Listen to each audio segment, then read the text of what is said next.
It's a DOT push to bring back the golden age of flying. Flying was a bastion of civility, but today,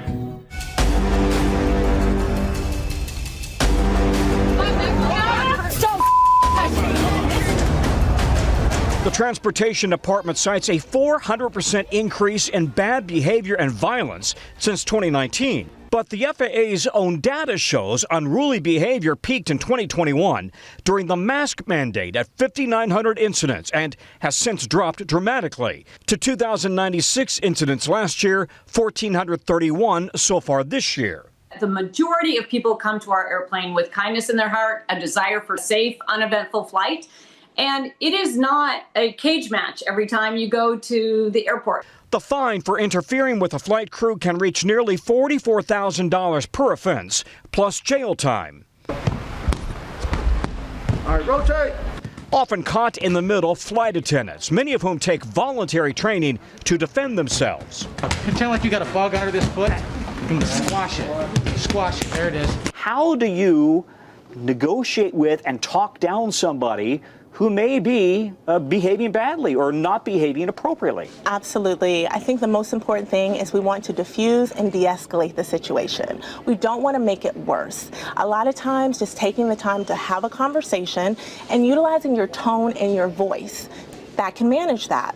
Let's bring civility and manners back. Now, the DOT is asking passengers to remember their manners, offer help to senior citizens or pregnant women putting a bag in the overhead bin, keep children under control, and dress with respect. The golden age of travel begins with you. All right. So, Tom, here's a question. I mean, with so much pressure on flight attendants always, but especially ahead of the holiday rush, should passengers ever get involved in some of those cases to help them? You know, I asked the exact same thing of senior flight attendants. They say, listen, they are trained to de-escalate situations. They use language that they've all been taught how to use to kind of calm tempers, bring people under control.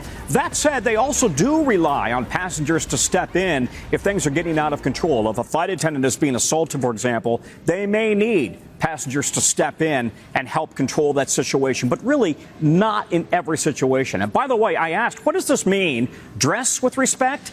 It really means, can you keep your shoes and socks on? Nobody needs to see your feet when you're on a plane, certainly not on, the back of somebody's seat. Yeah. The dog's barking. Seems like that one goes without saying, but thank you, Tom. I didn't know that was a big problem. Oh, it's a problem. People are taking their socks off. I remember one time taking like a long flight. It was like to Europe or something, and I was in the middle seat, and some guy took his shoes off. There was nowhere else to go. So I kind of said to the flight attendant, is there anything we can do? She goes, she took some perfume, and she just started spraying it down the aisle. It was like, God bless. She did her best. You take her blanket and make a tent over it. Yeah, it's just like, there's nothing you can do with smell. Like sounds you can block out, light, whatever, but smell is a thing. No longer, because Tom told us civility is coming back to the airwaves, and hopefully further than the airwaves. Yes, hopefully on the ground as well. Stretch out into larger parts of society. Tom also mentioned dress. I'll tell you someone who dresses up for every flight. That guy, Al Roker. My dad taught me that.